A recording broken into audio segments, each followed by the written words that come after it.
odloží a jdou se někam napást a zase přijdou jenom, když to mládě potřebuje se napít.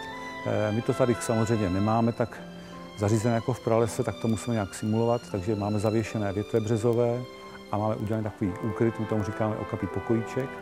Mládě okamžitě, jak to má v sobě, tak si po narození zalezlo do svého pokojíčku a k mámě se vydává jenom, když chce mléko nebo když se chce nechat polízat. Návštěvníci mohou mládě vidět každý den od 11 hodin do 2 odpoledne, kdy je expozice otevřená a propojená s porodním boxem.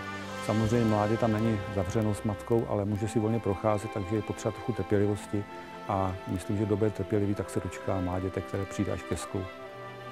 Jinak, když budete chtět se na mládě podívat kdykoliv přes den, tak se můžete podívat na stránky rozhlasu, kde nám běží 4 kamery a kde se můžete podívat přesně, jak mládě chová ve dne, v noci nebo i přes oběd.